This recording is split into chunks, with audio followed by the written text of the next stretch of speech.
Assalamualaikum warahmatullahi wabarakatuh. Halo semuanya teman-teman, selamat malam, selamat datang kembali di channel kesayangan kita, channel Lilo Extreme. Dan masih bersama saya Lilo. Dimanapun teman-teman berada, semoga teman-teman selalu dalam keadaan sehat walafiat, tanpa kekurangan satu apapun, amin amin ya robbal alamin. Dan pada kesempatan yang baik ini, saya akan membawakan satu kisah dari Rana Smita. Wow, kisah sakra. Ini kisah kolosal ya teman-teman. Jadi ya untuk menambah variasi di dalam channel Lilo Extreme, supaya untuk teman-teman gak bosan pastinya. Tapi sebelum kita masuk ke dalam kisahnya, buat teman-teman yang mungkin belum subscribe channel Lilo Extreme, yuk bisa diklik dulu tombol subscribe, jangan lupa lonceng notifikasinya juga dinyalakan, agar teman-teman selalu mendapatkan notifikasi dari konten-konten yang akan kami upload selanjutnya. Untuk channel Lilo Extreme kami upload setiap hari teman-teman ya, setiap malam jam 7 malam waktu Indonesia bagian Barat. Oke, gak pakai berlama-lama lagi, pasti udah gak sabaran kan untuk masuk ke dalam kisahnya. Kita langsung saja masuk ke dalam kisahnya. Budak horor, pewaris kitab tanpa tanding, kisah sakra. Kediaman keluarga Wijaya Porak-Poranda. Genangan darah ada di mana-mana, tembok yang hancur dan bangunan yang tak lagi utuh terpampang jelas di depan mata. Puluhan jasad berserakan dengan senjata yang masih terkepal di tangan. Sebagian besar adalah pengawal keluarga yang tak sempat melawan. Di tengah kekacauan itu, Sambara melangkah masuk. Jubah putihnya berkibar, wajahnya tenang, meski pemandangan mengerikan ada di depannya. Aku terlambat. Dari balik tirai yang sudah tercabik, terdengar suara tangis lirih. Sambara menoleh. Seorang anak kecil, tubuhnya berlumuran darah, duduk di samping jasad seorang wanita yang sudah tak bernyawa. Tangan kecil itu masih menggenggam kain ibunya. Sambara berjongkok menatap anak itu. "Kau sendirian?" Anak itu tidak menjawab. Ia hanya menggeleng pelan, lalu semakin erat memeluk jasad ibunya. Sambara menghela nafas. Dia tahu keluarga ini sudah habis. Tidak ada yang tersisa kecuali anak kecil ini. Dengan hati-hati ia mengangkat anak itu. "Siapa namamu?" "Sakra." "Mulai sekarang kau ikut aku." Waktu berjalan cepat. Anak kecil yang dulu menangis di samping jasad ibunya kini telah tumbuh menjadi seorang pemuda. Sakra, murid pertama Sambara, sudah berusia 17 tahun. Sakra dikenal ceria, mudah bergaul, dan jarang terlihat murung. Namun di balik sikapnya yang ringan, banyak orang menaruh rasa takut padanya. Sebab di usianya yang masih muda, Sakra sudah menguasai berbagai macam ilmu yang bahkan para pendekar sepuh pun segan untuk menantangnya. Sinar matahari pagi menembus celah pepohonan. Sakra sedang menyapu halaman perguruan, gerakannya ringan dan santai seperti biasa. Tiba-tiba hembusan angin terasa berat. Sakra menghentikan sapunya. Ada langkah kaki mendekat, langkah yang penuh tekanan. Setiap hentakannya membawa aura membunuh. Dari gerbang perguruan muncul seorang pria berusia 40 tahunan. Pakaiannya hitam, matanya tajam seperti elang yang hendak mencabik mangsanya. Di punggungnya tergantung pedang besar. Sutejo Wangsa, kepala dari Trah Wangsa dari kota Bambu Hijau, seorang tokoh yang namanya dikenal karena kekejaman dan kekuatannya. Ia berdiri tegak di halaman, suaranya menggelegar. "Mana Sambara? Suruh dia keluar sekarang. Dia berani menyentuh urusan keluargaku. Aku akan mencabik-cabik dia hari ini juga." Sakra menatap tenang, sapunya masih di tangan. "Kau datang dan berbicara kasar. Apa kau pikir tempat ini pasar?" Mata Sutejo menyipit, aura membunuhnya semakin kuat. Bocah, jangan main-main. Gurumu telah berani menculik istriku. Kalau dia tidak keluar, maka aku akan menghancurkan tempat ini." Sakra menghela nafas panjang, lalu ia meletakkan sapunya. Senyum tipis terbit di wajahnya. Menculik? Apa aku tidak salah dengar? Apa kau yakin jika guruku menculik istrimu? Bukankah istrimu yang ikut dengan sukarela? Berdebah, jangan kau pikir tempat ini mendapat anugerah dari langit hingga membuatku takut. Prahwangsa tidak semudah itu dilecehkan. Tidak perlu melawan guruku. Kau tidak cukup kuat. Lawan aku saja dengan pedang jelekmu itu. Melawanmu? Meski banyak orang yang takut padamu, aku bukan salah satunya. Buktikan. Suasana menegang, namun di atas sana awan bergulung menuruni angkasa. Dari atasnya berdiri seorang pria berjubah putih, rambutnya panjang dan sama putihnya, berkibar ditiup angin. Wajahnya tenang, dingin, nyaris tanpa ekspresi bersalah sedikit pun. Dialah Sambara. Di sampingnya berdiri seorang wanita muda cantik dengan wajah pucat, namun matanya bersinar lega. Dia adalah Sekartaji, istri termuda Sutejo Wangsa. Awan putih itu perlahan turun, membawa mereka ke halaman perguruan. Sambara, apa maksudmu membawa istriku seperti ini? Sambara melangkah turun dari awan, suaranya datar. Istrimu terkena racun dingin. Dia sudah menderita selama bertahun-tahun, tapi kau bahkan tidak menyadarinya. Keluarga sebesar Wangsa bahkan tidak menyadari hal sebesar itu. Payah. Sekartaji menunduk, suaranya lembut namun terdengar dengan jelas. Suamiku, maaf, karena aku pergi tanpa pamit. Aku memang sekarat. Wajah Sutejo memerah, bukan karena marah, tetapi karena malu. Dia datang dengan aura pembunuh, menuduh Sambara menculik istrinya. Kenyataannya, Sambara baru saja menyelamatkan nyawa wanita itu. Kenapa kamu tidak mengatakannya padaku? Kenapa kau menyembunyikan hal ini? Suamiku, maaf. Aku pernah mengatakannya, tapi... Sambara berdeham. Aku masih di sini, dan kalian bermesraan di depanku. Pergi, lanjutkan pembicaraan kalian di rumah. Sutejo mengepalkan tangan, menunduk dalam-dalam. Aku salah paham. Terima kasih Tuan Sambara. Aku akan memberikan kompensasi yang layak karena telah mengacau. Dengan langkah tergesa, ia menggandeng Sekartaji dan meninggalkan perguruan tanpa banyak kata lagi. Halaman kembali sepi. Sakra menatap gurunya dengan alis terangkat. Guru, bagaimana caranya menyembuhkan racun dingin di tubuh wanita itu? Bukankah racun itu sulit untuk disembuhkan? Sambara menoleh. Senyum aneh mereka di bibirnya, senyum yang membuat murid-muridnya sering merasa lebih bingung daripada tenang. Sakra, usiamu masih terlalu muda untuk mengerti metode itu. Sakra menghela nafas panjang. Ia tahu gurunya pasti menggunakan cara yang aneh lagi.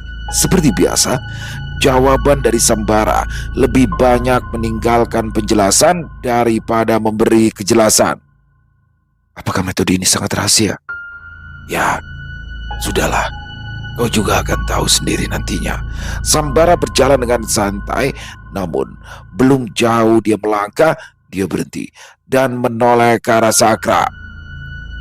Kau sudah menguasai jurus di kitab tanpa tanding, bukan? Ya guru, tapi aku tidak memiliki lawan bertanding. Saudara-saudaramu tidak berkunjung. Sakra menghela nafas. Mereka sama sepertimu, sangat suka menghilang. Anak-anak nakal itu benar-benar. Ya, mereka menuruni sifatmu, guru. Jangan salahkan mereka jika suka menghilang. Salahkan dirimu sendiri yang suka menghilang juga. Sambara menyipitkan mata, lalu mengeluarkan sebuah token kecil dari lengan jubahnya. Cahaya tipis memancar ketika token itu diaktifkan. Kalau begitu, mari kita lihat kemampuan mereka. Jangan hanya tahu menghilang saja. Tak lama kemudian, suara langkah berat terdengar di gerbang. Seorang pria bertubuh tegap, mengenakan pakaian sutra berwarna biru tua, masuk dengan wajah masam. Maizas, Murid kedua, pedagang besar yang licin sekaligus temperamental, ia menatap Sambara dengan nada protes. Guru, aku sudah mendengar kabar tentang Trawangsa. Laki-laki kau bikin ribut, dan sekarang kau panggil aku ke sini untuk bertarunglah dengan Sakra. Maizas mendengus kejal. Bocah ini, aku tidak punya waktu. Anggap saja aku sedang mengujimu juga. Cepat!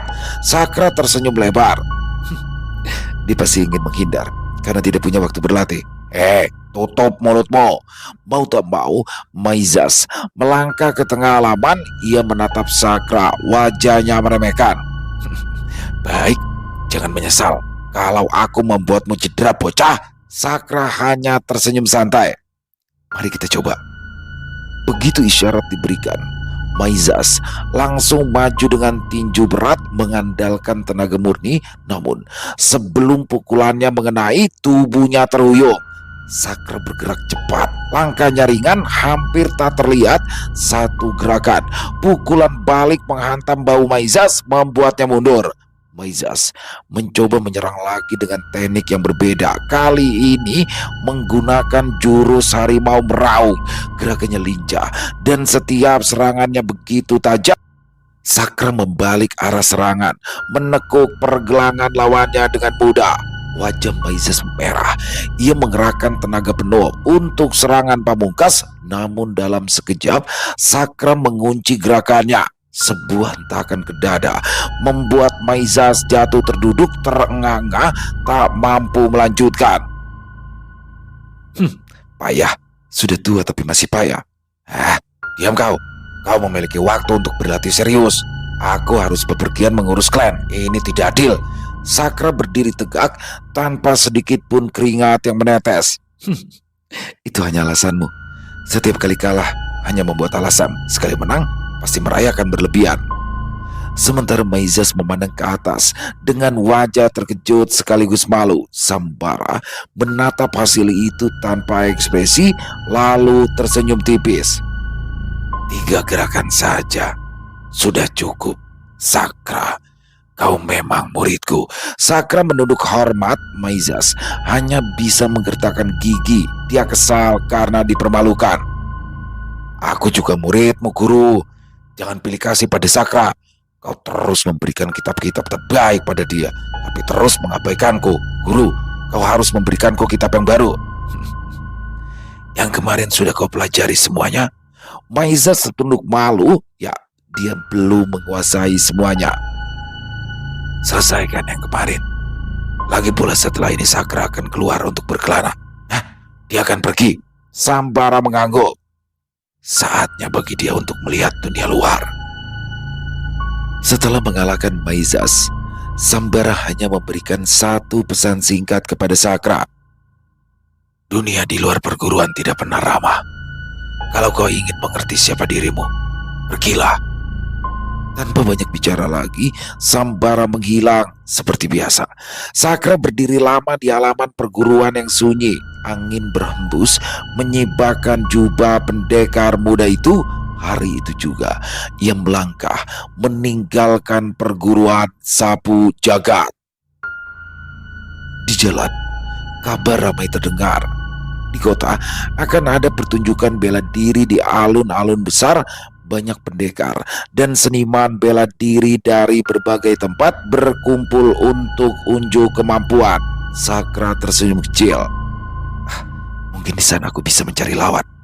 Dia mempercepat langkah. Alun-alun kota tidak jauh di tempat itu. Selain mencari lawan, dia mungkin bisa bertemu dengan kawan-kawannya. Dia melangkah dengan riang.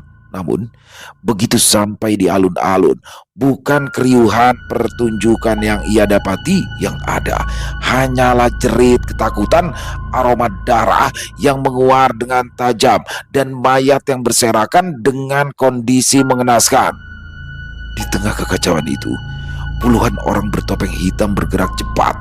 Senjata mereka menebas siapa saja yang ada di depan. Sakra mengenali simbol di topeng itu.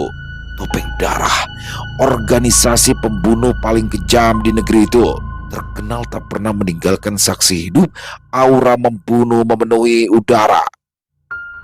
Sakra segera maju, namun langkahnya terhenti ketika melihat sebuah adegan yang menusuk hatinya. Seorang pemuda sedang bertarung mati-matian. Wajahnya penuh luka, tapi matanya menyala dengan keberanian.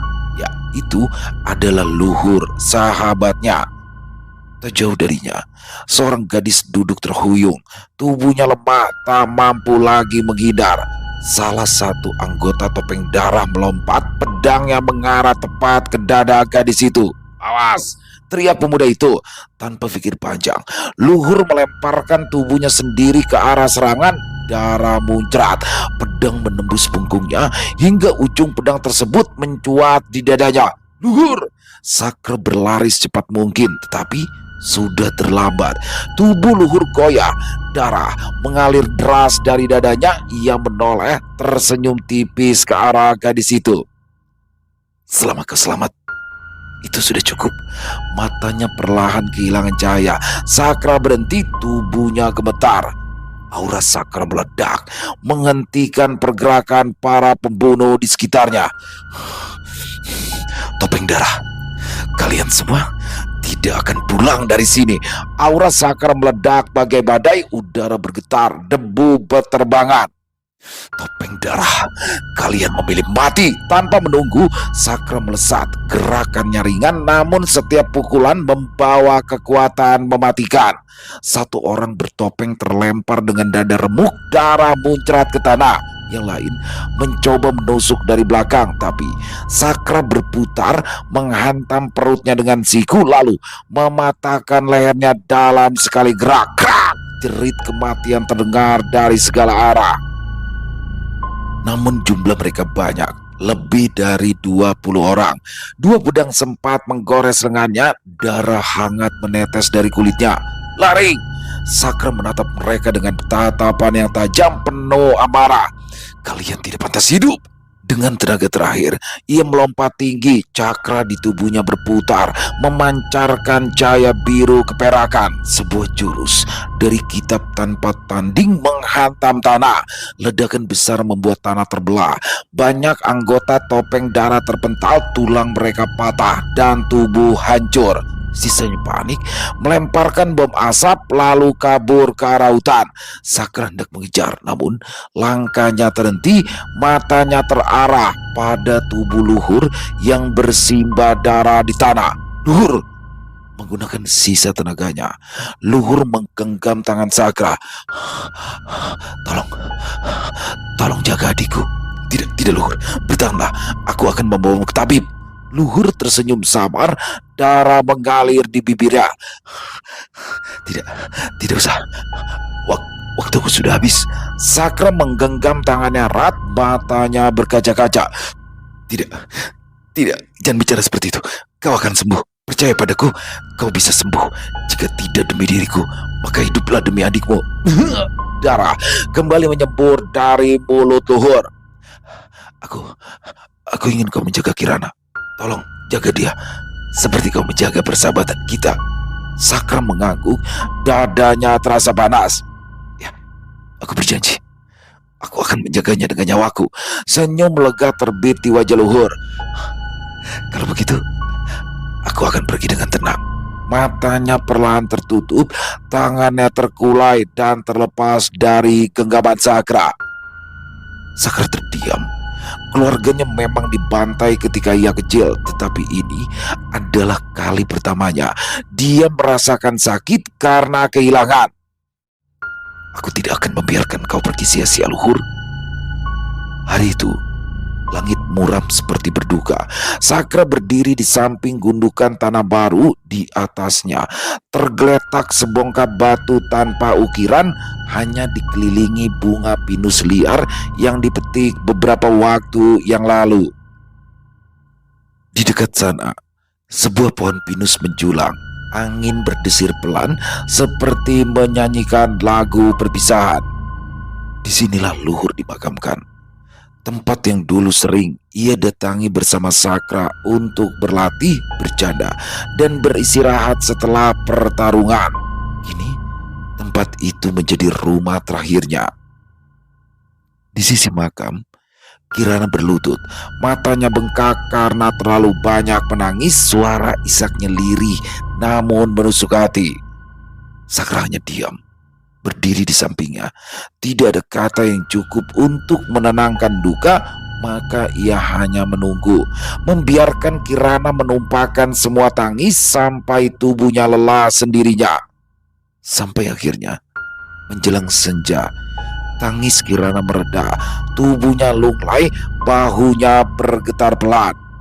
Barulah saat itu, Sakra mengulurkan tangannya.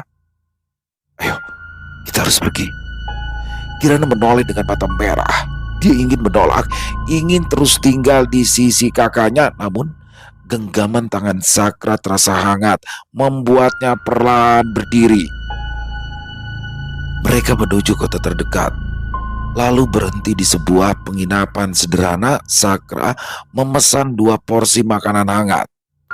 Pelayan meletakkan mangkuk di meja. Uap panas mengepul, namun Kirana hanya menatap kosong ke arah makanan itu. Ia tidak menyentuhnya, bahkan tidak mengangkat sendoknya. Sakra menghela nafas. Dia mengambil sendok, lalu menyodorkannya ke depan Kirana. "Makanlah. Kalau kau sakit, kakakmu pasti tidak akan tenang di alam sana." Kirana menggeleng pelan, air mata kembali mengalir. "Aku tidak bisa." Sakra menatapnya lama, lalu dengan suara tenang ia berkata, "Kirana, aku sudah bersumpah pada luhur. Aku akan menjagamu. Tapi kau juga harus menjaga dirimu. Aku tidak bisa melindungimu kalau kau terus melemahkan dirimu sendiri." Kirana terdiam, air mata menetes jatuh ke meja. Sakra meletakkan sendok itu di tangan sang gadis. "Dengarkan aku. Kau harus makan, harus tetap hidup, karena kau harus melihatku membalaskan dendam pada kelompok itu. Aku akan menghabisi topeng darah sampai ke akar-akarnya. Dan saat itu tiba, aku ingin kau ada di sana, menyaksikan semuanya dengan mata kepalamu sendiri." Mata Kirana melebar, menatap Sakra dengan ragu. Kau benar-benar akan melakukannya?" Sakra berubah dingin. "Demi luhur, demi janjiku padanya, tidak ada satupun dari mereka yang akan lolos." Suasana penginapan malam itu ramai. Beberapa meja dipenuhi orang-orang yang bercakap riuh, sebagian besar membicarakan kerusuhan di alun-alun kota siang tadi. Sakra duduk diam, matanya tajam mengamati sekitar. Kirana hanya menunduk, berusaha menelan makanannya meski air matanya belum kering. Namun, telinga Sakra menangkap percakapan dari meja samping. "Penyerangan tadi sungguh menguntungkan. Kacau sekali alun-alun itu. Tapi siapa peduli? Kita berhasil membawa kabur banyak emas. Ya benar, kalau bukan karena pemuda itu datang, kita bisa lebih lama mengeruk hasil." Sakra menunduk, rahangnya mengeras, tangan kanannya mengepal begitu kuat hingga urat di lengannya menonjol. Dia perlahan berdiri, kursinya bergeser hingga menimbulkan suara gesekan kayu yang nyaring. Semua mata di meja itu menoleh. Tatapan Sakra menusuk mereka seperti pedang. "Kalian anggota topeng darah?" Seketika wajah mereka menegang, namun salah satu dari mereka cepat-cepat tertawa. Anak muda, kau bercanda atau mabuk? Kami ini hanya pedagang biasa." Sakra tidak tertipu, hidungnya menangkap sesuatu. Aroma darah yang masih menempel di tubuh mereka, aroma yang hanya bisa dimiliki oleh orang yang baru saja membunuh. Jangan bohong, keringat bisa disembunyikan, tapi bau darah tak bisa. Wajah para pria itu berubah pucat. Dia mengenali wajah Sakra. Salah satu dari mereka meraih pinggangnya, hendak mencabut belati yang tersembunyi. Namun Sakra lebih cepat. Dalam sekejap, tubuhnya melesat, sapuan tangannya menghantam meja hingga hancur berantakan. Cangkir-cangkir pecah, sup panas tumpah dan teriakan orang-orang memenuhi ruangan. Sakra sudah menempel di hadapan mereka. Tinju pertamanya menghantam dada lelaki terdepan, melemparkannya hingga menabrak dinding. Kau, lelaki itu memuntahkan darah segar. Yang lain buru-buru menyerang dengan belati. Sakra menggeser langkah ringan, tubuhnya berputar. Lalu sikunya menghantam rahang penyerang kedua. Krak! Terdengar bunyi mengerikan, giginya beramburan. Dasar bocah gila, salah satu berteriak sambil mencoba kabur ke arah pintu. Sakra tidak memberikannya kesempatan. Dengan sekali gerakan, ia menyambar kursi dan melemparkannya tepat ke punggung lelaki itu. Kursi pecah, tubuh pria itu jatuh tersungkur tak sadarkan diri. Kini tersisa satu orang yang masih sadar, tubuhnya gemetar hebat. Aku bukan bagian dari mereka. Aku cuma ikut-ikutan. Aku cuma ikut makan bersama. Sungguh. Sakra mencengkram kerah bajunya, mengangkatnya dari kursi, tatapannya dingin. Di mana letak markas kalian? Lelaki itu tercekik di genggaman Sakra, wajahnya pucat, keringat dingin bercucuran. Aku tidak tahu. Aku bukan bagian dari mereka. Suaranya gemetar, matanya bergerak gelisah mencari celah untuk kabur. Sakra semakin mendekat. Nafasnya dingin terasa di wajah lelaki itu. Kalau kau bukan bagian dari mereka, kenapa tubuhmu berbau darah? Jangan bohong padaku. Katakan di mana markas topeng darah. Gigi lelaki itu bergemelutuk, lalu tiba-tiba saja senyuman aneh terbit di wajahnya, senyum yang membuat Kirana spontan merinding. Bocah bodoh, lebih baik aku mampus daripada mengkhianati topeng darah.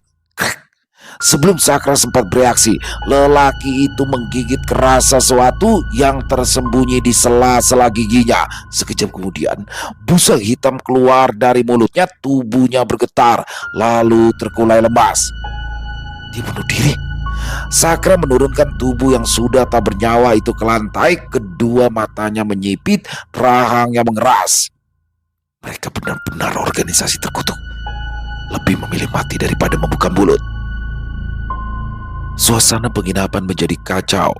Para tamu berhamburan keluar, beberapa berteriak histeris. Pemilik penginapan hanya bisa menatap ngeri jasad yang tergeletak di lantai. Sakra berdiri, wajahnya gelap. Kirana, topeng darah pasti akan mencari kita. Kirana menggenggam erat lengan bajunya, air mata kembali mengalir. Sakra menoleh, menatapnya dalam-dalam. Aku sudah berjanji pada leluhur. Aku akan menjagamu dengan nyawaku. Malam itu, penginapan digemparkan oleh teriakan dan dentuman. Kayu pintu berhamburan, jendela pecah dihantam tubuh-tubuh yang terlempar.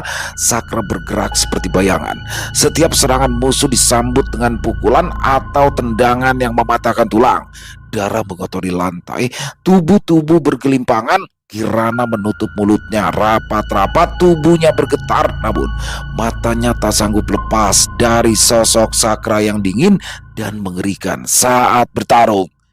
Hingga akhirnya hanya tersisa satu orang, seorang lelaki bertopeng besi, nafasnya berat tapi tatapannya masih menyala beringas. Sakra tidak membunuhnya. Ia melumpuhkan tubuh lelaki itu dengan menghantam urat nadi dan mematahkan salah satu lengannya. Jeritannya menggema di ruangan. Beberapa saat kemudian, mereka sudah berada di sebuah ruang sempit di belakang penginapan yang ditinggalkan. Sakra menendang kursi, membuat tawanan itu tersungkur, lalu mengikatnya dengan tali kasar. Tanpa basa-basi, prak! Sakra menampar keras wajahnya, bunyi krek terdengar, beberapa gigi copot dan terlempar ke lantai. Bersama dengan pecahan gigi itu, sesuatu keluar, sebuah kapsul kecil berwarna hijau gelap. Sakra memungutnya, menatapnya dengan tatapan dingin. Jadi, kalian semua membawa racun bunuh diri di mulut. Kalau aku tak cepat, Kau sudah menjadi bangkai. Tawanan itu menyeringai meski darah mengalir dari mulutnya. Kau tidak akan mendapat apa-apa dariku. Sakra berjongkok menatapnya dengan tatapan dingin tak berperasaan. Benarkah? Kita lihat seberapa lama kau bisa bertahan. Malam itu, jeritan menyayat terdengar dari ruangan itu. Sakra menggunakan semua cara, memelintir sendi-sendi, menusukkan jarum tipis ke bawah kuku, bahkan menekan titik-titik syaraf yang membuat tubuh tawanan menggeliat seperti cacing. Kirana menutup telinga di luar ruangan, menahan air mata, tapi jeritan itu menembus dinding, menggetarkan hatinya. Akhirnya, setelah tubuh tawanan penuh luka, nafasnya tersengal, matanya berair, dan wajahnya pucat pasi, dia menyerah. Baik, aku akan bicara. Suaranya pecah antara marah, takut, dan putus asa.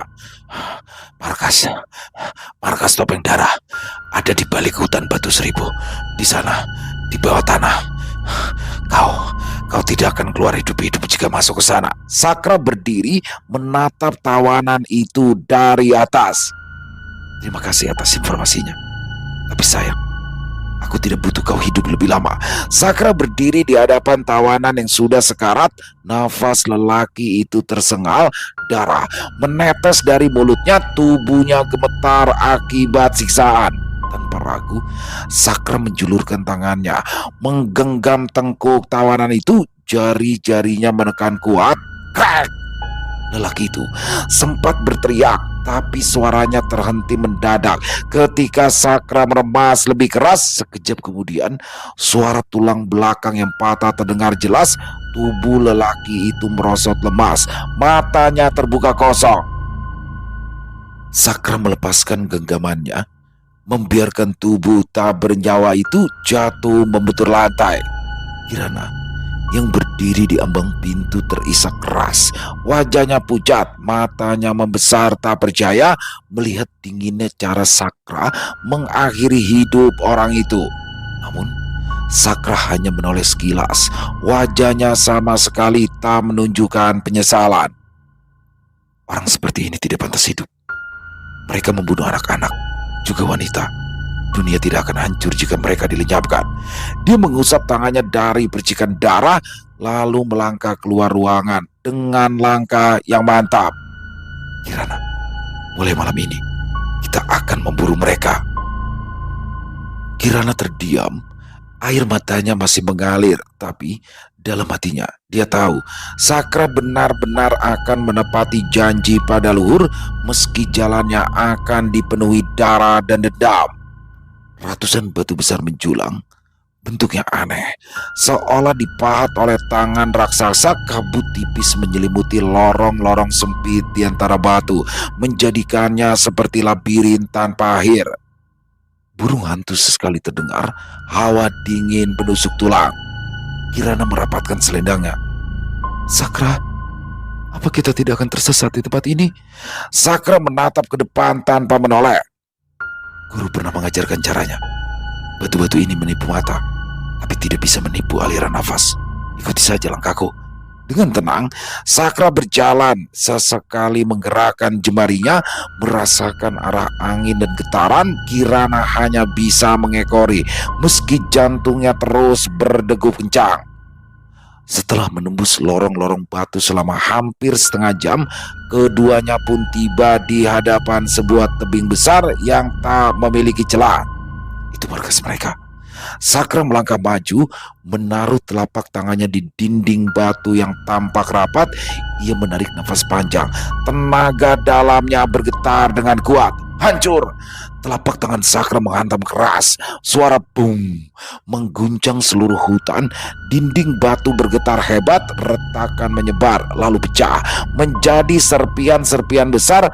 Pintu rahasia itu hancur berkeping-keping, menyingkap lorong gelap yang berbau darah dan besi. Dari dalam terdengar teriakan panik. Hei, siapa berani menerobos ke sini? Sakra berdiri tegak di depan pintu yang hancur, wajahnya dingin. Aku datang untuk mengirim kalian ke neraka. Begitu pintu hancur, puluhan pasang mata menoleh. Api obor di sepanjang lorong bergetar, tertiup angin dari luar memperlihatkan wajah-wajah kejam bertopeng merah. Serak! Puluhan orang langsung berhamburan, pedang, tombak, dan pisau terhunus. Sakra tidak menunggu, ia maju. Langkahnya mantap, lalu tubuhnya berkelebat cepat bagaikan bayangan. Buak! Tinju pertama menghantam dada seorang pria bertopeng, membuat tulang remuk dan tubuhnya terpental menabrak dinding batu. Pedang panjang berkilat datang dari arah kanan. Sakra menepisnya dengan tangan kosong, lalu menghantam balik dengan siku. Kepala lawan itu terpelintir dengan suara patah mengerikan. Bajingan, dia sendirian, kroyok! 4 orang sekaligus menusuk dari berbagai arah. Sakra berputar, tubuhnya melesat rendah, tendangannya menghantam keras lutut lawan terdekat hingga patah. Dia menyambar pedang lawan itu, lalu mengayunkannya setengah lingkaran. Ceras! Darah memancar, 2 leher terpenggal dalam sekali tebas. Kirana terpekik, menutup mulutnya, tubuhnya gemetar hebat. Namun Sakra tidak berhenti. Tubuhnya bagai badai, setiap gerakan membawa kematian. Suara tulang remuk, jeritan, dan denting senjata memenuhi lorong. Bau darah semakin pekat. Dalam hitungan menit, lantai batu sudah dipenuhi tubuh bergelimpangan. Darah mengalir, membentuk genangan merah di bawah kaki Sakra. Sakra berdiri tegak, nafasnya stabil, tatapannya dingin menyapu sisa anggota topeng darah yang masih gemetar memegang senjata. Kalau hanya segini kekuatan kalian, maka aku akan habisi kalian semua malam ini. Lorong batu itu kini penuh dengan darah dan tubuh berkelimpangan. Obor-obor di dinding berkelip, seolah takut menyaksikan pembantaian yang sedang berlangsung. Tinggal beberapa orang saja yang masih berdiri. Meski jumlahnya sedikit, aura mereka tetap ganas. Mereka berteriak keras, berusaha menyemangati diri, lalu menyerang Sakra secara bersamaan. Bunuh! Tubuhnya bergerak laksana kilatan petir. Setiap pukulan, setiap tebasan selalu merobek daging dan menghancurkan tulang. Darah memercik liar, membasahi wajahnya yang kini sudah kehilangan senyum ceria, berganti dengan sorot mata yang liar dan penuh dendam. Di antara hiruk pikuk itu, matanya menangkap sesuatu. Sebilah pedang panjang dengan gagang berukir naga perunggu. Jantungnya berdegup kencang. Ya, ia sangat mengenali senjata itu. Senjata atau pedang yang sama yang menembus tubuh luhur di alun-alun. Nafas Sakra mendesak keras, matanya memerah.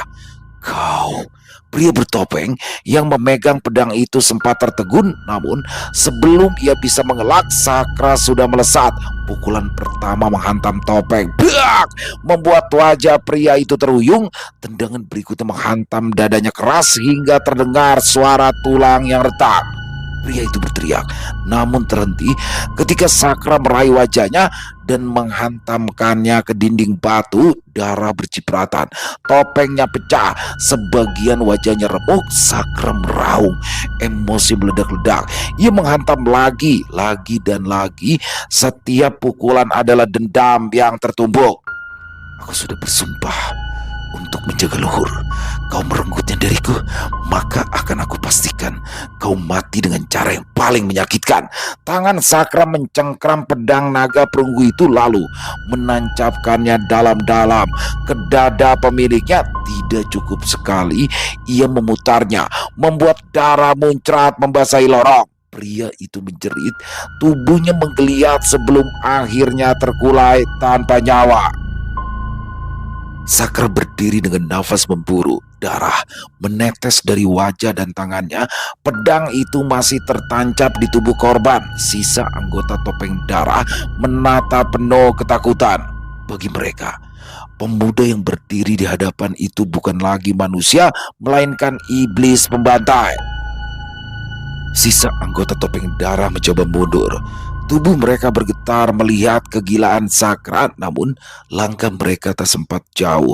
Sakra sudah menerjang bagaikan bayangan yang tak bisa dihentikan. Tangannya menepis serangan itu, lalu jemarinya menancap ke lutut salah satu pria. Krak! Tendon kakinya putus seketika. Jeritan panjang menggema di lorong batu. Ah! Tak berhenti di situ, Sakra bergerak ke arah yang lain. Setiap langkahnya membawa teror. Ia menendang lutut seorang musuh dari samping, membuat persendiannya terpuntir dengan sudut yang mustahil. Prak! Satu persatu mereka berjatuhan sambil meraung kesakitan. Sakra tak membunuh langsung, melainkan dengan sengaja melumpuhkan. Tangannya cekatan dingin seperti tukang jagal yang sedang memotong daging. Tendon-tendon diputus, kaki-kaki dicabik, membuat mereka semua hanya bisa merangkak di genangan darah. Nikmati rasa itu. Itu hanya setitik dari rasa sakit yang kalian berikan pada sahabatku. Pria bertopeng terakhir berusaha menyeret tubuhnya. Tangan gemetar penuh darah, namun Sakra menendangnya hingga menghantam dinding. Dia berjongkok, menatap musuhnya dengan senyum tipis yang membuat bulu kuduk berdiri. Kalian boleh hidup, tapi tanpa kaki untuk berjalan, tanpa kemampuan bela diri untuk melindungi diri. Itu jauh lebih buruk daripada mati. Lorong batu dipenuhi suara rintihan. Para anggota topeng darah meronta. Sebagian menggedor lantai dengan kepalan tangan, sebagian hanya menangis ketakutan. Di balik lorong berdarah itu, Sakra mendorong sebuah pintu batu yang berat. Suara geruduk bergema ketika pintu itu terbuka. Mata Sakra menyipit. Di dalam ruangan yang remang, tampak deretan kerangkeng besi. Di balik jeruji itu, puluhan gadis muda duduk meringkuk. Rambut mereka acak-acakan, wajah pucat penuh luka. Sebagian hanya mengenakan pakaian sobek-sobek. Begitu pintu terbuka, beberapa dari mereka berteriak ketakutan, mengira yang datang adalah algojo mereka. Jangan lagi. Kirana terdiam di ambang pintu, dadanya naik turun, tangan mungilnya mengepal kuat melihat gadis-gadis itu, melihat bagaimana martabat mereka diinjak, membuat amarahnya mendidih. Hidup, mereka memperlakukan wanita seolah tidak ada harga diri. Sakra, aku tak bisa menahan diri. Air mata mengalir di wajah Kirana. Tangannya meraih jeruji, matanya menatap para gadis itu dengan iba sekaligus marah. Sakra menatap sekeliling, rahangnya mengeras. Api di dadanya semakin membara. Ia menekankan tangannya ke jeruji besi, lalu dengan satu hentakan tenaga dalam, prang! Jeruji itu terlepas, berhamburan. Para gadis di dalam kerangkeng menjerit kaget, lalu sebagian menangis terseduh. Sakra melangkah masuk, suaranya rendah namun tegas. Kalian bebas sekarang. Tidak ada lagi yang bisa menyentuh kalian. Aku bersumpah, tak satu pun dari pelaku keji ini akan hidup dengan tenang. Kirana berlari masuk, memeluk salah satu gadis yang paling muda. Tenang, kalian aman sekarang. Sakra, mereka harus dibasmi sampai ke akar. Tidak boleh ada satupun yang tersisa. Jeruji besi yang sudah runtuh kini hanya tinggal serpian. Gadis-gadis muda itu menatap Sakra dan Kirana dengan mata penuh kebingungan. Sebagian masih menangis, sebagian lagi hanya kosong tanpa ekspresi. Tiba-tiba, salah satu dari mereka, seorang gadis berambut kusut dengan wajah pucat, melangkah maju. Ia berlutut di hadapan Sakra, tubuhnya gemetar. Tuan, nyawa kami sudah tidak berarti lagi. Kami sudah terlalu kotor untuk kembali ke keluarga. Mereka tidak akan menerima kami. Lebih baik kami mati di sini. Suara lirih itu disusul tangis beberapa gadis lain. Beberapa ikut berlutut, merapatkan dahi ke tanah. Aku tidak punya siapa-siapa lagi. Orang tuaku dibantai ketika aku diculik. Tidak ada rumah yang bisa kutuju. Kirana yang mendengar sampai menutup mulutnya dengan tangan. Hatinya terasa diremas. Amarah bercampur iba membuat matanya kembali basah. Sakra berdiri mematung beberapa saat. Wajahnya menegang, seperti menahan sesuatu di dalam dada. Ia mengedarkan pandangan dan matanya jatuh pada tumpukan peti di sudut ruangan. Dengan langkah mantap, ia membuka peti itu. Ternyata isinya penuh dengan emas, perhiasan, dan permata hasil rampasan. Sakra membalikkan badan, menatap para gadis yang masih berlutut. Kalian salah. Hidup kalian masih berarti. Bahkan jika dunia tidak mau menerima, kalian tetap bisa menciptakan kehidupan baru. Dia mulai membagikan emas dari peti itu satu persatu, memasukkannya ke genggaman tangan mereka. Ambillah. Jika keluargamu masih ada, pulanglah. Jika keluargamu menolak, gunakan uang ini untuk memulai hidup di tempat yang baru. Jangan biarkan luka kalian membunuh masa depan kalian. Kalian bukan korban lagi. Mulai sekarang, kalian adalah orang yang selamat. Tangisan yang tadi penuh putus asa berubah menjadi isakan penuh haru. Gadis-gadis itu memeluk emas yang ada di tangan mereka seakan itu adalah tali kehidupan terakhir. Kirana mengusap matanya. Ia menatap Sakra dengan kagum sekaligus sedih. Sakra, kau benar-benar mengangkat mereka dari jurang neraka. Sakra menoleh. Bukan aku. Mereka yang harus memilih untuk bangkit. Ia kemudian menatap para gadis itu sekali lagi. Pergilah. Malam ini, neraka ini akan kubakar habis bersama para iblis bertopeng itu. Setelah semua gadis itu keluar dari kerangkeng, Sakra memastikan tidak ada lagi yang tertinggal di dalam. Ia berjalan menyusuri lorong gua, menendangi mayat-mayat anggota topeng darah yang sudah terkapar. Tempat ini tidak pantas dibiarkan ada. Dia mengangkat kedua telapak tangannya, mengalirkan tenaga dalam. Api kecil menyala di ujung jarinya, lalu membesar ketika ia melemparkannya ke tumpukan kayu dan kain di sudut ruangan. Dalam sekejap, kobaran api menjalar, melahap meja, kursi, dan sisa barang rampasan yang ada di dalam. Kirana menatap nyala itu dengan mata berkaca-kaca. Sakra, kau benar-benar ingin membakarnya habis? Sakra mengangguk mantap. Ya, tempat ini hanya melahirkan iblis. Biarkan semuanya lenyap. Tidak ada lagi yang bisa digunakan untuk menyakiti orang. Api terus berkobar, semakin lama semakin besar, menjilati dinding gua yang hitam. Asap pekat mulai memenuhi udara, membuat nafas sesak. Pergi sekarang. Dia menggandeng tangan Kirana dan membawa gadis itu keluar dari gua. Begitu mereka sampai di luar, udara malam yang dingin menyambut. Dari mulut gua, asap hitam mengepul dan lidah api sesekali tampak menjilat keluar.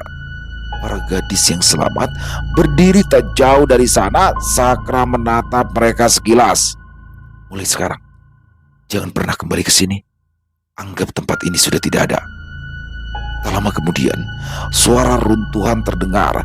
Sebagian gua roboh karena api semakin besar. Batu-batu jatuh menutup pintu masuk, menelan semua jejak topeng darah bersama bara yang mengamuk. Sakra berdiri diam, matanya tajam menatap api yang perlahan memudar. Luhur, aku sudah memulainya. Aku tidak akan berhenti sampai mereka semua musnah. Api dari gua yang terbakar sudah padam. Hanya asap pekat yang tersisa mengepul samar di bawah sinar bulan. Para gadis yang selamat telah pergi berlahan, masing-masing membawa emas pemberian Sakra. Tinggallah Sakra dan Kirana yang masih berdiri di sana ditemani kesunyian malam. Kirana menatap kobaran api yang kian melemah. Lalu ia menoleh pada Sakra. Sakra, dendam kakakku sudah kau balaskan. Aku tidak punya apa-apa lagi. Tidak ada lagi rumah. Tidak ada lagi keluarga. Ia maju selangkah, berdiri di hadapan Sakra. Tubuhnya gemetar. Mulai sekarang, hidupku sepenuhnya milikmu. Apapun yang kau lakukan padaku, aku akan menerimanya. Sakra terdiam, pandangannya tajam. Namun dalam hatinya justru berguncang. Ucapan itu membuatnya sadar betapa hancurnya hati Kirana. Kirana, aku tidak akan memperlakukanmu sembarangan. Aku sudah berjanji pada Luhur akan menjagamu dengan nyawaku. Itu bukan berarti Kau harus menyerahkan dirimu seutuhnya padaku. Kirana menggeleng, air matanya kembali jatuh. Tidak, justru karena itu, aku ingin kau tahu, aku tidak punya apapun lagi selain diriku sendiri. Jika dengan cara ini, aku bisa membalas budi, maka biarlah aku menjadi milikmu. Sakra mengepalkan tangan, menahan emosi yang berkecamuk. Ia ingin marah pada dunia, pada topeng darah, pada semua yang telah merenggut masa depan sahabatnya dan memaksa seorang gadis seumur Kirana berbicara seperti itu. Perlahan, Sakra mengulurkan tangan dan menyentuh bau Kirana.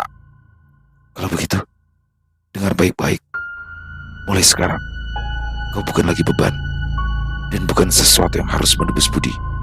Kau adalah tanggung jawabku. Jika aku harus berdarah lagi demi melindungimu, aku akan lakukan tanpa ragu.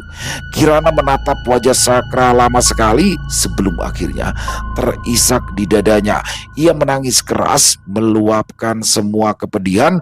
Sakra tidak berkata apa-apa lagi, hanya berdiri tegak, membiarkan gadis itu menangis sepuasnya. Di bawah langit malam, dalam hatinya, Sakra bersumpah akan bersama gadis ini selamanya.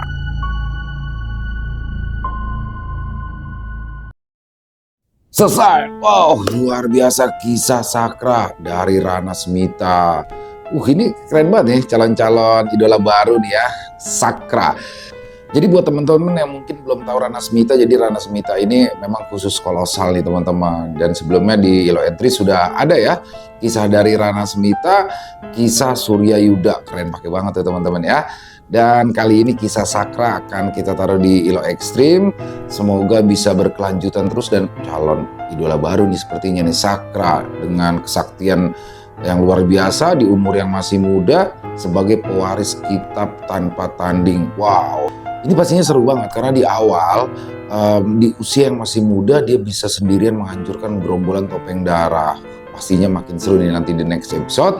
Buat Mbak Rana Smita, terima kasih atas kisahnya yang luar biasa. Ditunggu lagi dan semoga tiap minggu bisa terus konsisten ya mengirimkan kisah Sakra.